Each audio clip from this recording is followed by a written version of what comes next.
dalam tu ada campuran emas dan perak. Dalam keadaan kita tak tahu emas berapa gram, perak berapa gram,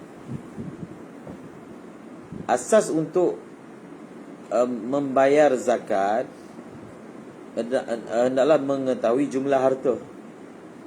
Bila dia tahu jumlah harta dan memastikan mencapai nisab, barulah dia boleh tahu berapa banyak yang dia kena apa? Dia kena bayar. Sekarang ni dia tak tahu campuran emas dan perak ni berapa dan berapa. Jadi bila dia tak tahu, bagaimana dia nak bayar? Baca ibarat dia. Baca sebelum tu.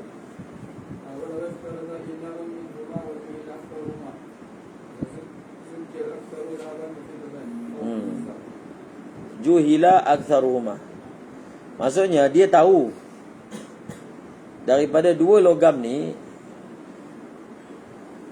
contohnya 100 jap.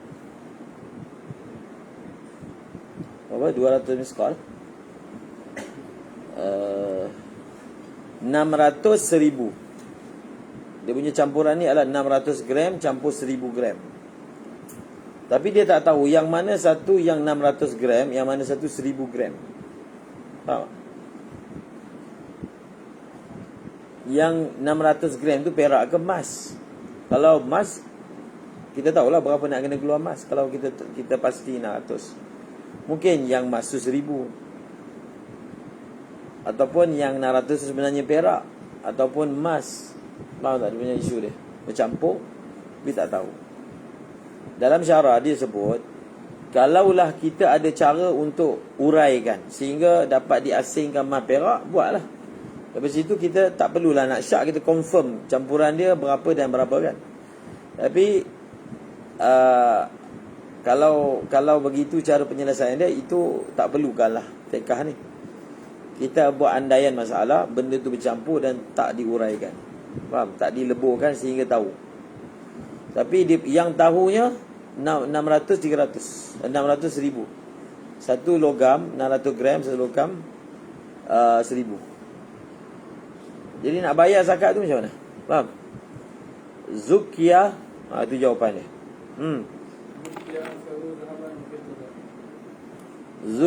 Zukia apa?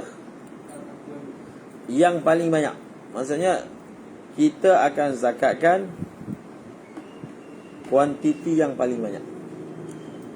Antara perkataan 600 dengan 1000, yang mana banyak?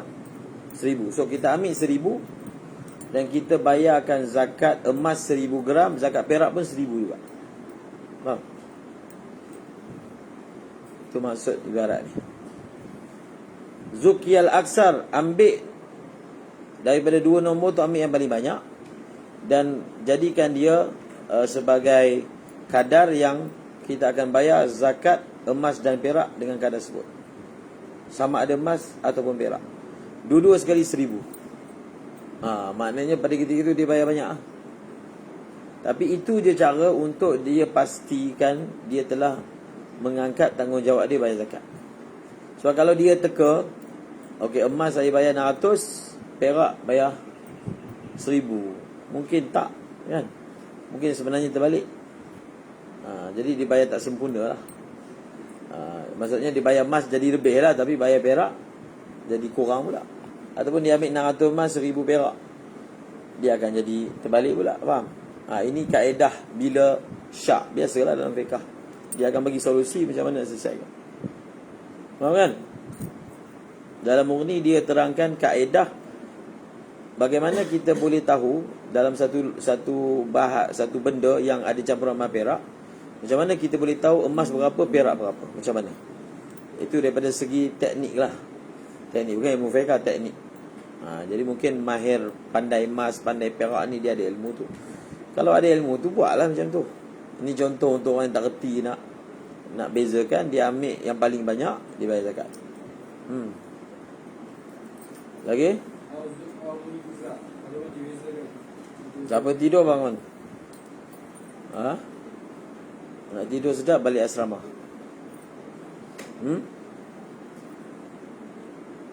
Betul ni? Siapa nak tidur, balik asrama. Tak ada masalah. Katil. Selamat buka. Kunci ada kat anda? Tak ada? Siapa pegang kunci?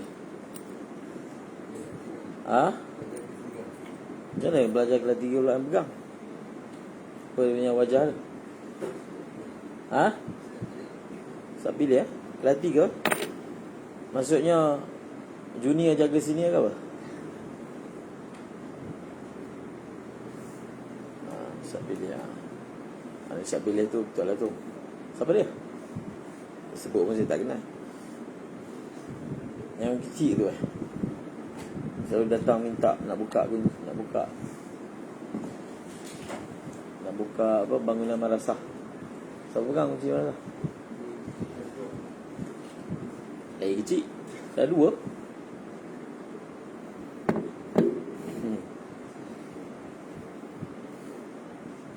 Waktu zaman belajar tu, jadi satu orang pelajar ni kunci penuh kat dia.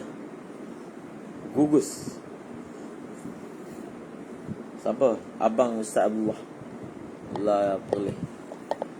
Abdul Qadir. Itu marasah dari kunci. Kadiak orang panggil dia. Ahli bengkel. Sekarang dah kurang kan ahli bengkel. Zaman saya belajar, ahli bengkel ni kira berluasa, menguasai pula. Tidurlah bengkel pula lagi. Bengkel tu jadi dia punya asrama pula. Jadi bila lebih tu biasa pelajar ni. Bagi lebih nanti dia buat macam mana bengkel tu kan. Maka telah dihapuskan. Adalah tapi tidaklah macam dulu. Dulu kira ahli bengkel ni ma'ruf ahli bengkel. Hadiri petang memang tak ada. Sekarang ada hadiri kat atas masjid. Tak ada. Khidmat kan? Tak pernah ada lah. Mungkin sebahagiannya khidmat, sebahagian lagi tak iman. Biasa belajar kan. Ahli bengkel. Antara ahli bengkel zaman belajar tu Ustaz Muzakir. Ahli bengkel. Oh saya tak lah. Tak reti nak pegang welding. Okey. Kelas Ustaz Muzakir. Kebanyakan kelas dia. Okey. Teruskan.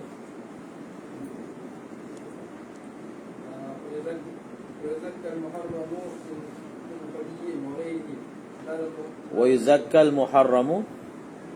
Zakah muharram pula ibarat ni. Zahaban wa fiddah, betul wa yuzakka. Okey. Muizah tadi itulah. Diasingkan. Okey. Terusnya.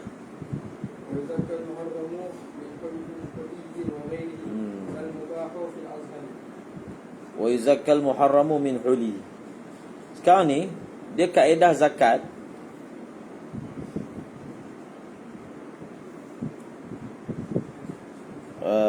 Macam mana? Dalam mazhab Syafi'i perhiasan tak wajib zakat kan? Semua ma'ruf. Mazhab Syafi'i perhiasan tak zakat. Mazhab Hanafi wajib. Sebab tu biasa kalau kat Malaysia ni mamak-mamak dia tanya soalan tentang barang kemas, dan banyak yang simpan barang kemas ni perempuan yang suka barang kemas banyak ni. Mami kan? Mami. Maksudnya mamak. Jadi soalan tentang zakat barang kemas ni berbangkit lah. Dan dalam mazhab Hanafi pula memang wajib. Tapi dalam mazhab Syafi'i tak ada isu. Barang kemas ni tak wajib. Cuma barang kemas ni dia akan wajib bila dia sampai ke tahap israf, akan disebut. Okey. Wa yuzakkal muharram. Bekas-bekas yang haram ataupun bahan-bahan benda-benda yang berasaskan emas dan perak yang haram penggunaannya, maka wajib dizakatkan. Bukan yang haramnya, yang halal pun wajib. Baca.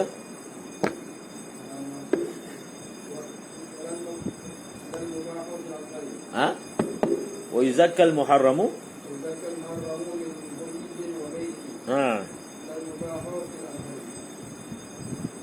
Lal mubah. Yang mubah tidak apa?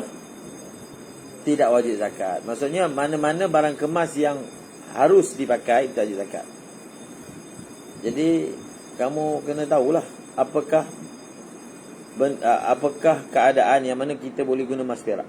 Contohnya kan, tulis Quran pakai emas 30 juzuk. Kita boleh bayangkan berapa gram emas yang digunakan. Mungkin melebihi 85 gram. Jadi orang tu dia ada Quran daripada emas tersebut. Harus kan dalam mazhab Syafi'i. Contohnya 100 gram lah, 200 gram. Bila cukup haul wajib zakat tak? Soalan dia, adakah penggunaan itu harus ataupun tidak? Kan? Rupanya harus. Maka dia tidak wajib dizakatkan. Salut senjata pakai perak harus bagi lelaki kan? Adakah wajib zakatkan? Tak wajib. Itu kaedah dia. Faham? Kalau dia haram, contohnya perempuan yang menghias ataupun menyadur senjata menggunakan perak haram, maka kena zakat. Terusnya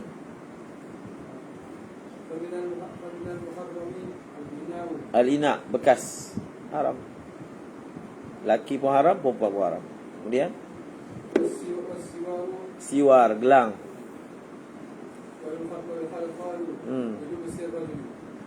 Wal khalkhal. Khalkhal ni apa? Gelang kaki.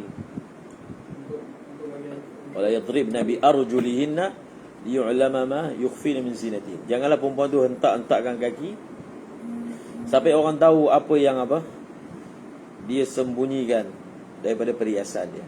Saja bagi bunyi loceng. Tapi 3 benda ni kalau perempuan pakai, 2 benda ni khalkhal dengan siwar, kalau perempuan pakai harus, sebab itu disebut lir rajuli. Dia apa? Lir rajuli.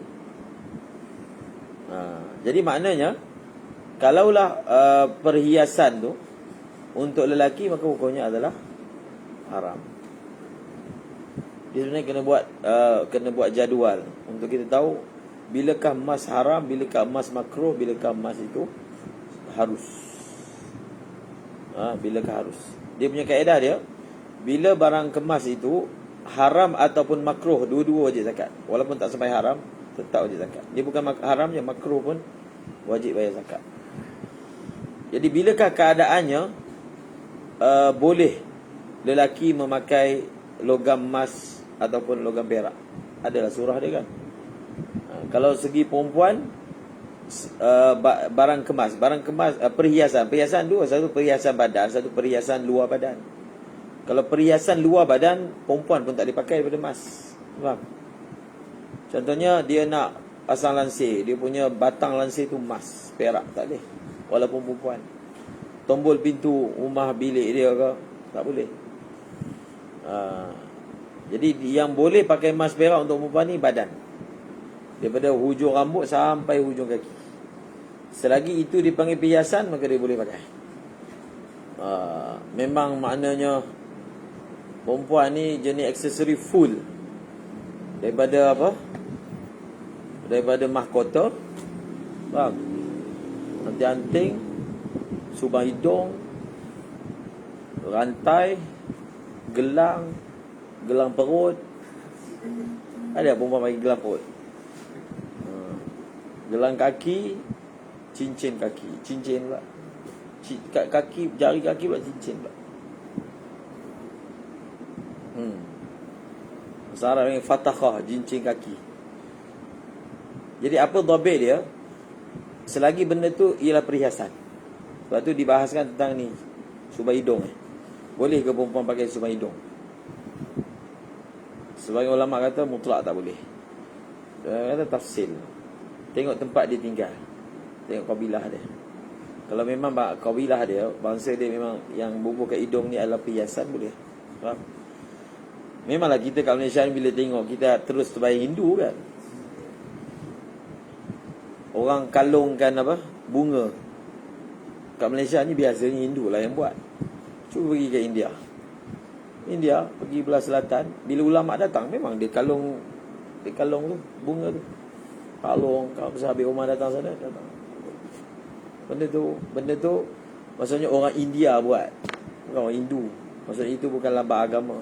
Cuma kat tempat kita, dia zahirnya begitu kan.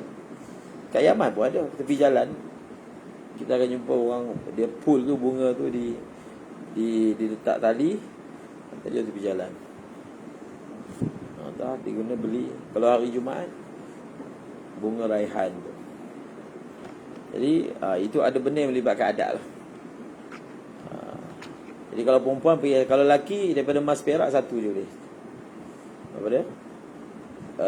Cincin. Segi perhiasan lah. Kemudian emas juga boleh digunakan untuk tujuan perubatan. Jadi kalau tabib kata untuk ubat ni kena pakai emas, contohnya kena pakai celak emas, batang celak daripada emas untuk mata sakit, dan tabib terpercaya boleh guna. Mengganti gigi kepada gigi emas boleh, hidung kepada hidung emas, depan nanti ada, boleh. Punya harus. Okey, seterusnya.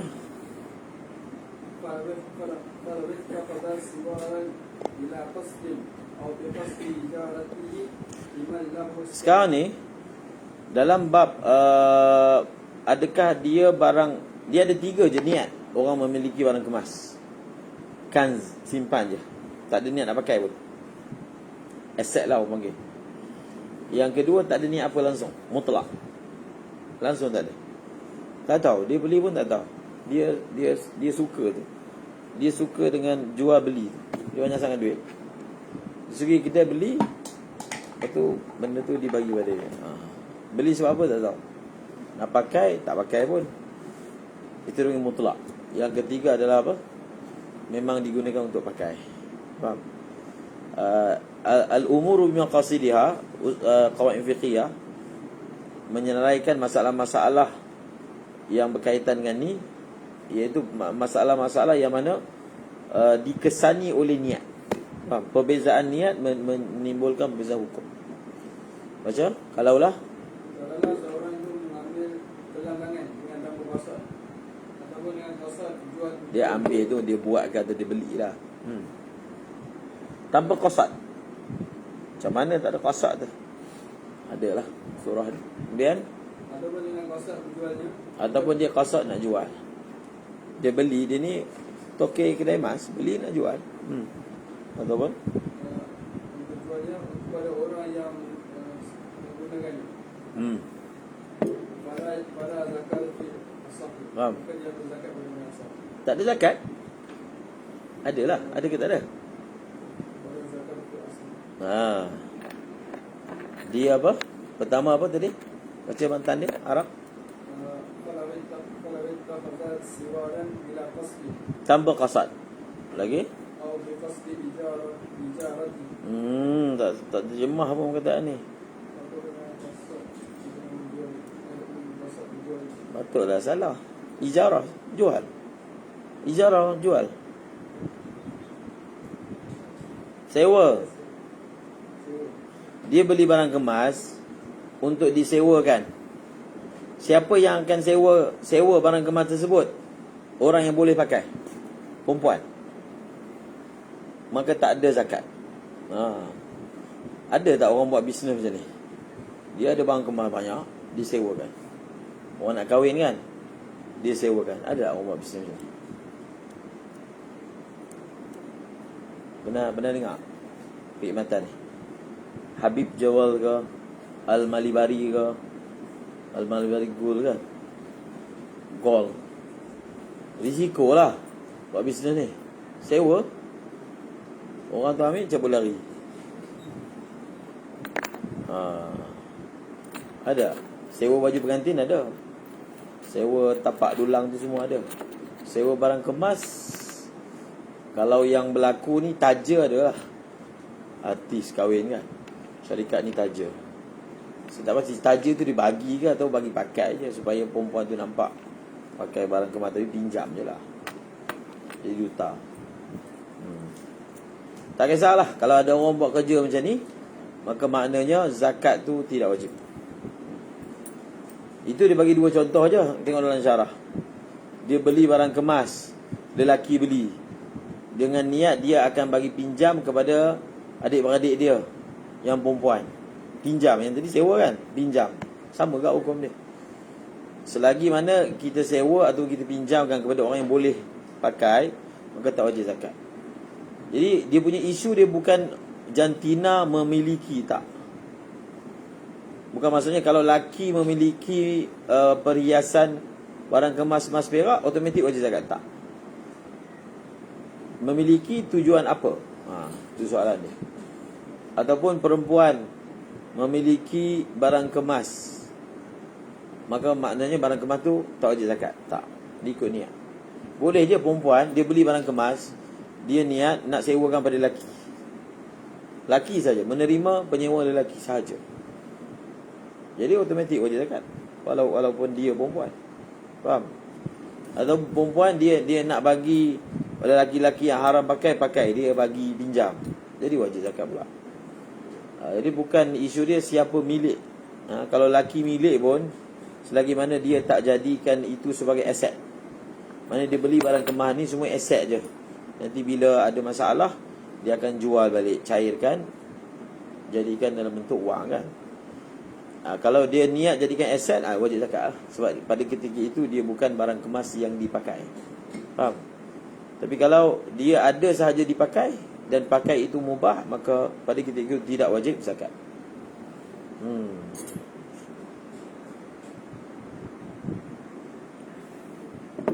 Lagi? وكذا لو انكسر وزر الولي وقص ودا إصلاحه dan begitu juga tidak perlu zakat. Ulama bincangkan tentang masalah barang kemas yang patah. Barang kemas yang patah, dia punya dhabit dia, barang kemas ni dia tak wajib zakat dengan dua syarat. Pertama, dia masih bersifat barang kemas, perhiasan. Dia digunakan dengan penggunaan yang harus. Kalau dua syarat ni ada, tak wajib zakat.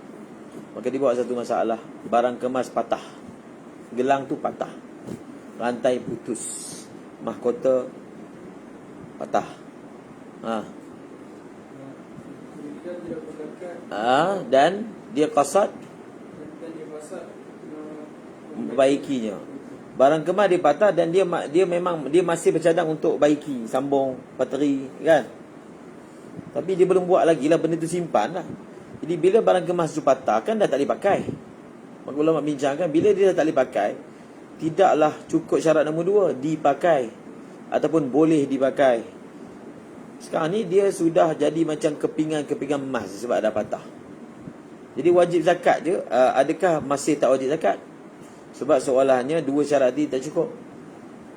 Maka jawapan dia tak wajib zakat selagi dia ada qasad nak baiki benda tu. Faham?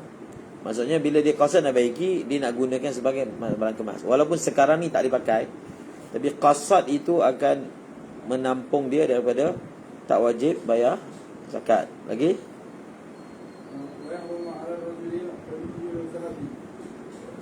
Bas.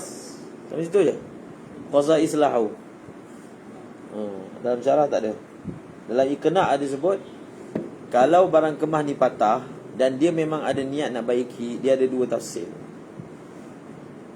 Untuk membaikinya, adakah sampai perlu ditalhim? Dalam syarah ada kot. Talhim ni maksudnya kena pateri. Bukan. Nak baiki dia hanya perlu pateri je. Tapi kalau nak baiki dia, dia perlu dileburkan, dicairkan, dibuat semula. Dia memang patah riuk.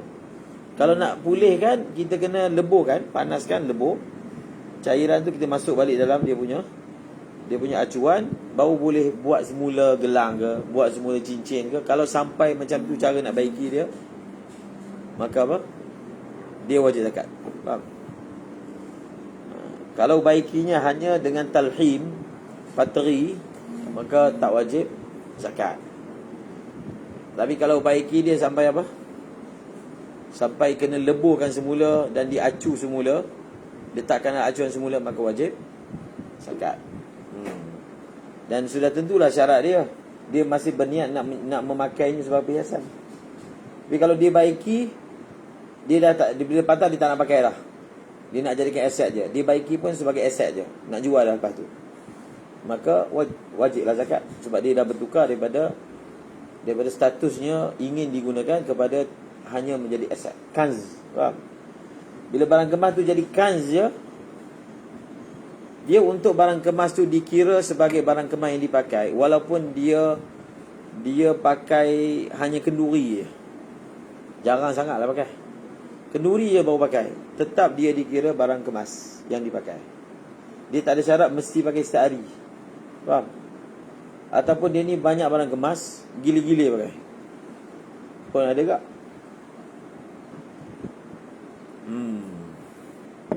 Dia tak kisahlah bini dia nak pakai barang kemas banyak mana, tapi jangan pakai duit suami ya. Suami okey je. Jadi kalau suami kena beli tu penting. Faham? Dia nak barang kemas banyak mana tak apa, tapi jangan pakai duit suami. Betul tak? Jadi kalau dapat bini suka pakai barang kemas kan, dia pakai duit dia, lantak dia. Faham? Apa-apa nanti kita jual barang kemas. Tebus gadai ar-rahnu. Kemudian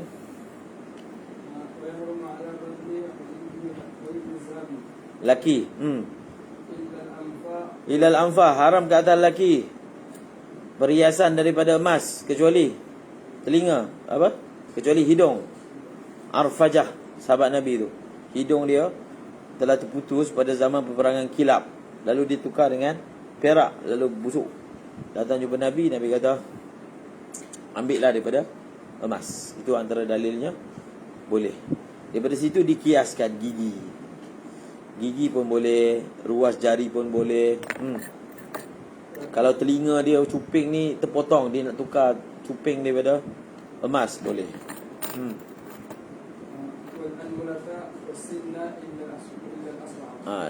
Dia apa ni? Jari tak boleh.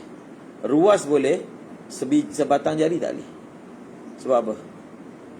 Sebab apa maksud dibenarkan oleh syarak menggantikan anggota itu dengan emas? Supaya bukan hanya semata-mata perhiasan, tapi benda tu boleh bekerja. Tak, boleh bekerja. So kalau dia jari dia patah, dia ada 4 jari je, dia nak pasang jari telunjuk emas. Kalau pakai emas dia tegak lah. Dia disudu pula kan.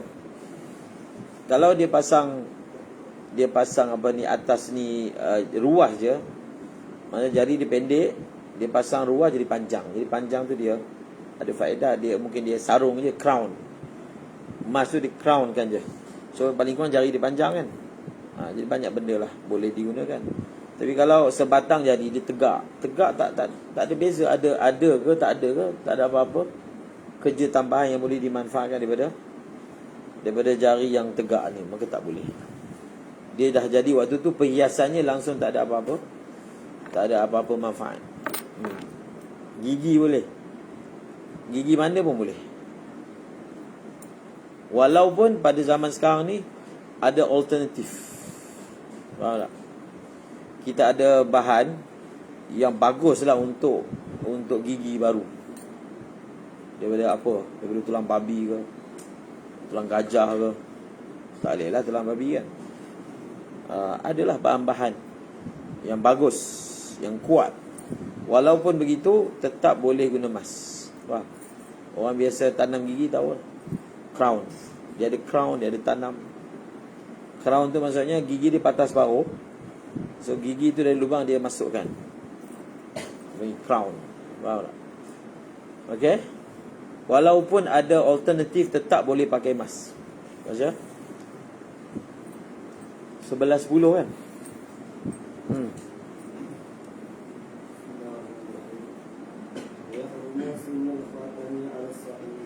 Sinul khatam, gigi cincin.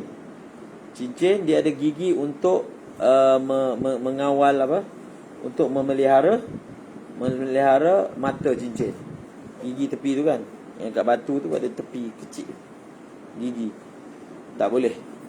Daripada apa? Daripada emas. Ada ulama kata boleh. Sikit je dimaafkan.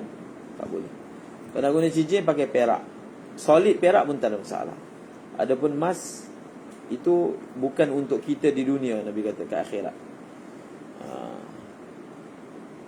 Untuk ke akhirat. Dia kalau cuba baca buku At-Tib Nabawi, tajuk dia Az-Zahab. Emas ni salah satu logam hidup. Dia boleh berfungsi untuk ubat juga. Faham? Perawatan. So dia ada kesan yang tak baik kepada lelaki kalau ada kat tubuh lelaki. Tapi perempuan lain. Faham? Kalau perempuan ada emas, kesan dia sebab dia logam hidup berbanding lelaki. Lelaki kalau pakai emas, kalau pakai baju sutra, lama-lama jadi perempuan. Faham? Pakaian itu memberi kesan pada dia. Betul tak? Mula-mula dia main-main je pakai baju kakak dia. Tu yang banyak jadi tu. Pakai baju kakak dia. Dia tak ada orang lelaki lain, semua perempuan je pakai baju kakak. Kakak pun pakaikan baju dia kat dia. Main-main kan. Besar jadi kakak. Kan jadi abang, jadi kakak. Lagi? Khatam. Boleh lelaki memakai apa? Khatam. Ada khilaf antara Imam Nawawi dan yang lain-lain tentang Imam Nawawi kata boleh memakai secara mutlak, tak disyaratkan kurang daripada 1 misqal. Wala tutimmahu mithqalan. Imam Nawawi kata hadis tu dhaif. Tapi banyak yang selepas Imam Nawawi tarjihkan, bahkan dalam matan Muqaddimah pun ditarjih pendapat tu, nak pakai cincin perak, dia tak boleh gram dia mencapai 1 misqal. Ini kena kurang daripada 1. Wala tutimmahu mithqalan, Nabi kata, jangan kamu pakai sampai dia jadi 1 misqal. Kemudian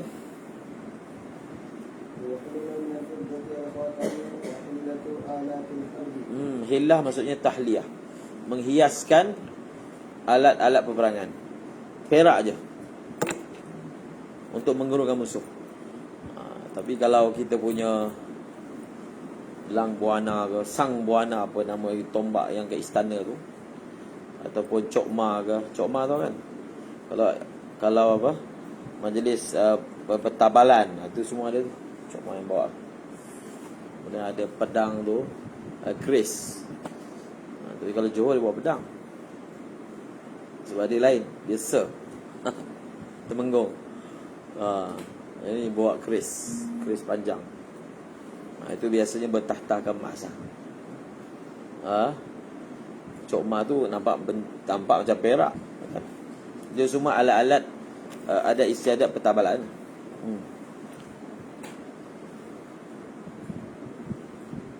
Lagi? Yang tu tak apa.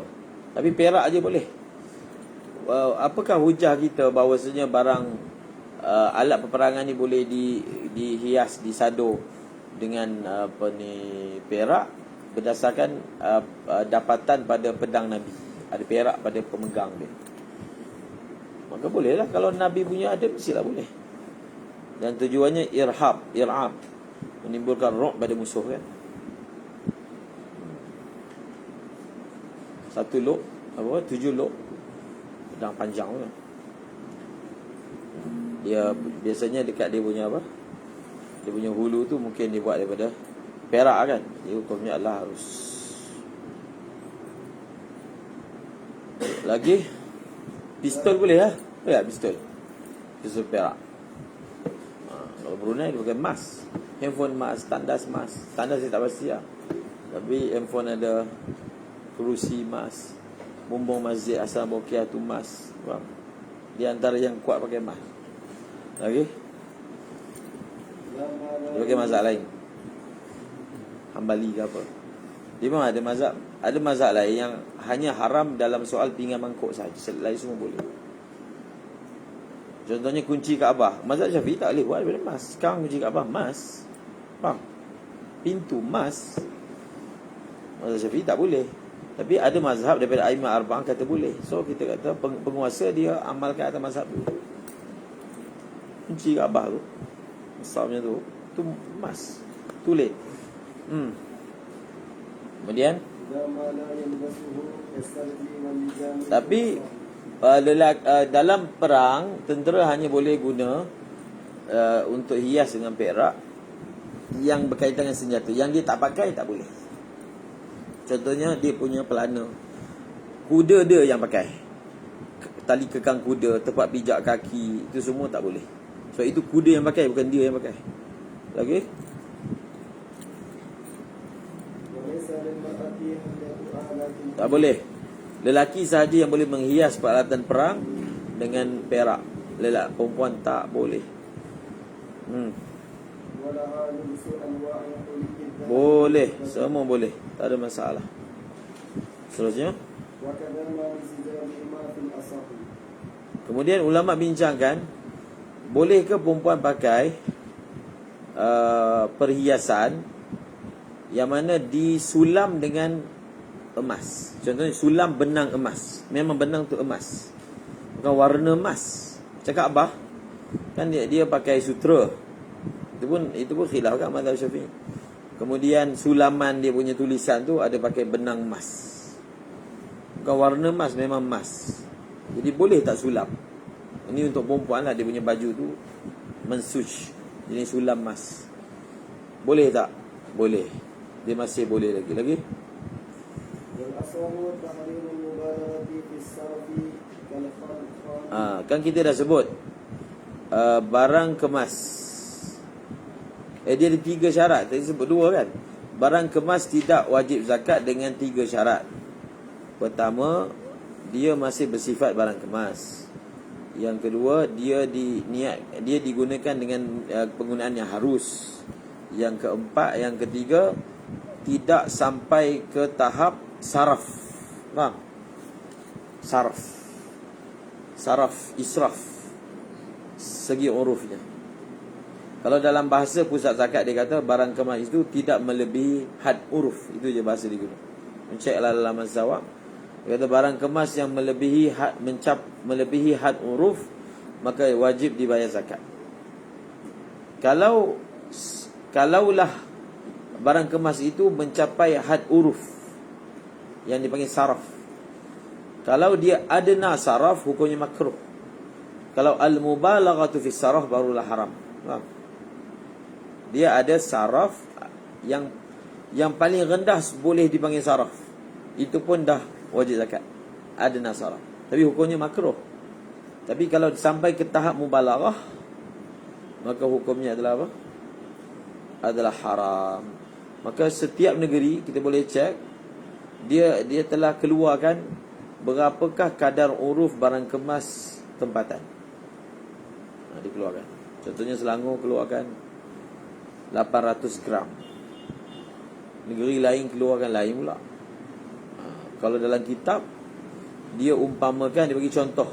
Apakah contoh al-mubalaghatu fi saraf pada barang kemas? Dia bagi contoh, satu orang dia ada anting-anting yang beratnya 200 miskal. 200 miskal ni tahu banyak mana? 20 miskal sama dengan 85 gram. Kali berapa? Nak dapat 200 kali 10. Kali 10 maksudnya 85 kali 10 berapa? 850 gram. Ada anting 850 gram. Ada anting sebelah. Besar mana? Besar kan? Dia jadi macam orang asli tu, yang pakai dia pemberat kat telinga supaya telinga jadi panjang. Ada kan orang asli? Kemudian pakai ni apa benda kat tengkok dia sampai tengkok dia jadi panjang. Jadi ulama telah bahaskan apakah dhabit bagi saraf ni. Dhabit bagi saraf ni apa? Sebab benda tu penting untuk kita nak hukum. Barang kemas kamu ni dah sampai saraf, kena wajib bayar zakat. Dia punya dhabit dia bukan, sebenarnya yang tepatnya bukan kita tetapkan gram. Tak. Dia muktamad dia adalah uruf. Tapi uruf jadi benda subjektif lah. Maka dhabit dia adalah apabila barang kemas itu keluar daripada sifatnya menghias. Kalau satu orang pakai anting-anting 850 gram, dia jadi perhiasan, kan nampak buruk. Dia nampak buruk lah. Dia pakai gelang rantai leher, dia punya lebar dia tutup seluruh tengkuk. Pada ketika itu, adakah dia tu perhiasan? Dia dah keluar dari status perhiasan. Faham? Itulah topik dia, bahawasanya barang kemas itu berlebihan. Dia tidak diukur dengan duit. Contohnya ni berapa ni? Rantai ni 21 juta. Contoh. Dia biasa kalau sampai berjuta-juta ni, confirm pada dia bukan hanya emas lah. Dia mesti ada batu, kan? Emas tak mahal, tak akan sampai juta. Faham tak? Dia akan jadi mahal bila ada batu, ada belian permata. Oh jadi mahal kan? Belian permata tak wajib zakat. Walaupun dia lagi mahal daripada emas, tetap tak wajib zakat. Ada yang mewajibkan kias. Seterusnya,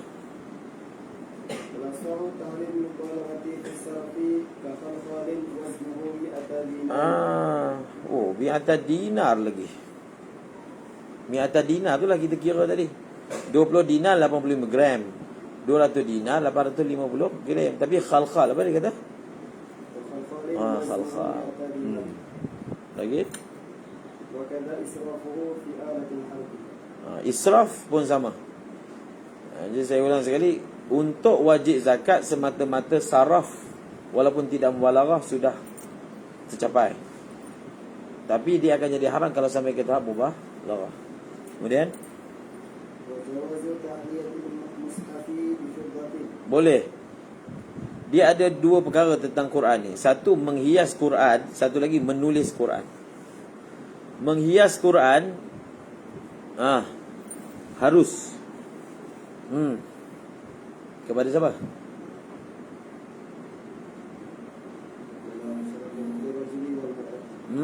Dengan perak. Itu. Menghias Quran kalau dengan perak, lelaki dan perempuan boleh. Kalau dengan emas, perempuan saja boleh. Menulis Al-Quran, dia tak ada tulis dalam matan tu. Tulis pula. Tulis Al-Quran dengan emas dan perak, dua-dua boleh. Lelaki pun boleh, perempuan boleh. Tulis Quran dengan emas, boleh. Ditulis dengan tinta emas kan. Ini bukan tinta emas, dakwat emas. Tinta ni dakwat lah. Betul tak? Bukan pena emas, tinta emas. Kemudian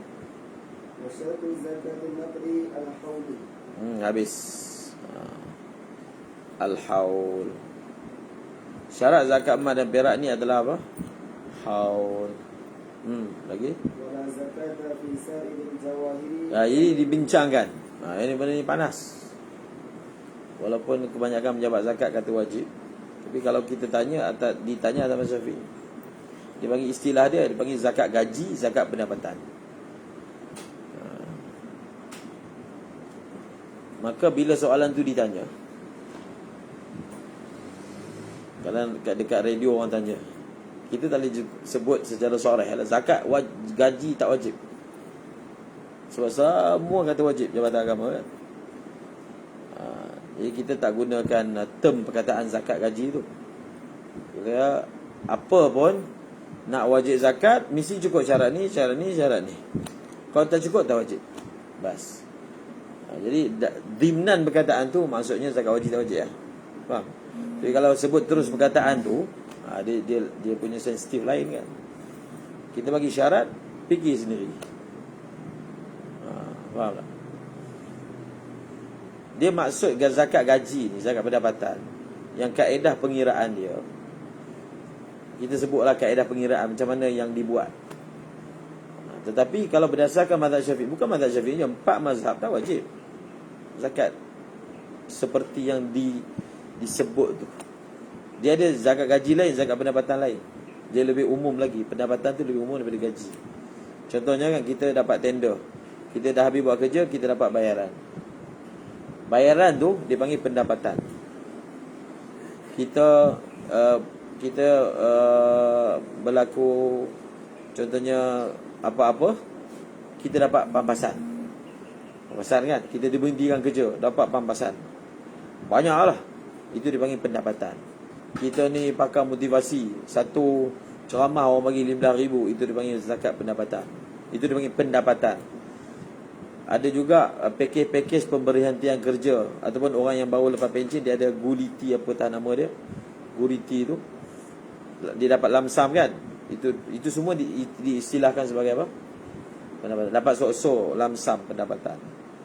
Dapat hadiah ma'al hijrah ke 80,000 pendapatan.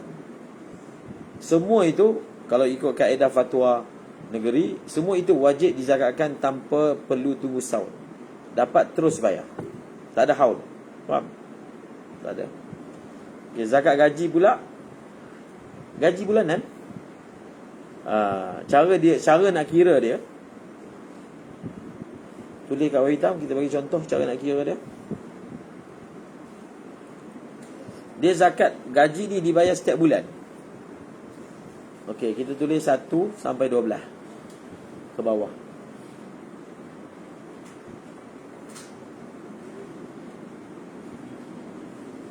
Maksudnya bulan 1 sampai bulan 12. Orang ni dia punya shortcut lah. Boleh lah 12 shortcut. 12. Dia punya gaji dia lah, kita kata berapa? Kita kata 4,000 lah. Faham? 4,000. Tulis kepala besar 4,000. 4,000. Itu gaji bulanan dia. Jadi dia punya formula kiraan dia, gaji bulanan tolak anggaran perbelanjaan setiap bulan. Jadi anggaran perbelanjaan tu sepatutnya dia perlu dibezakan antara satu orang dengan satu orang. Dia tak boleh lah Jabatan Zakat keluarkan arahan standard. Orang ni belanja mesti macam ni, baki tu ni tak boleh. Orang kan tak sama. Anak dia ada gemuk, ada kurus, ni makan banyak, makan sikit. Faham? Ada sihat, ada sakit. Untuk anak ni belanja ubat dia banyak. Faham? Mana sama? Dia lah tahu dia punya hal dia. Kita katalah dia adalah dia kiraan terperinci. Contohnya dia belanja berapa, isteri dia berapa, yang lain-lain berapa. Dia ada isteri, anak, lepas tu per kepala berapa, kita andai lah. Kita andai daripada 4,000 gaji ni, 3,000 memang keperluan penggunaan setiap bulan. 3,000 bayar sewa rumah, bayar astro. Astro tak termasuk kalau pejabat zakat lah. Utility, bayar apa benda, komitmen, takaful, kowe dan lain-lain. 3,000 lah contoh. 3,000 tolak 3,000. Berapa? Tolak 3,000, jawapannya 1,000. 1,000 tu dikalikan dengan 12. Kali bawah dia tulis kali 12. Berapa? 1,000 kali 12 berapa?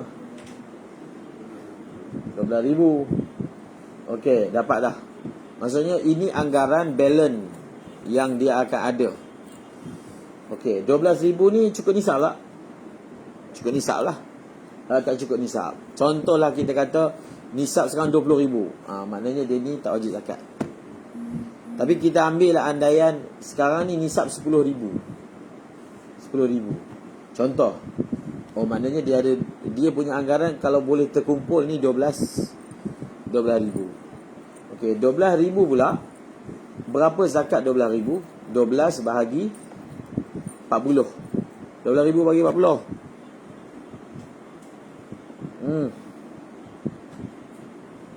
12 bagi 4. Dapat apa? 4 kali 3, 12. Berapa? 300. 30 ke 300? 30 kan? 30 300. 40 bagi 30 kali 30 apa? 1,200 lah. Maknanya 300 lah. 300 kali 40 12,000. Betul?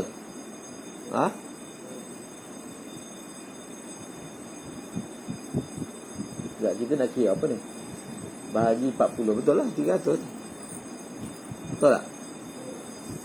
Maknanya zakat dia nanti hujung tahun dia kena bayar 300. Macam mana dia nak bayar bulanan? 300 pula bahagi 12. Faham? 300 bagi 12 pula. Berapa ringgit? 40. 40 kan? Berapa? 300 bagi 12 dapat apa? 40. Betul tak? Ha? Ha? 25? Ha. 25. 40 bagi 10. Oh, betul lah. Okey, lagi 25. Maksudnya setiap bulan dia bayar RM25. Faham? Tu cara kira dia. Setiap bulan dia kena bayar RM25. Kalau nak bayar bulanan lah. RM25 kali 12, 300. Jadi dia masukkan isu ni kepada bayar zakat awal. Sepatutnya bayar zakat hujung tahun kan. Jadi bayar setiap bulan tu dia bagi ta'jilus zakah. Ini semua kalau mazhab Syafi'i tak jadi. Faham? Ta'jilus zakah dia kena syarat cukup nisab. Faham? Tapi inilah yang dimaksudkan kaedah pengiraan zakat gaji. Wallahu a'lam.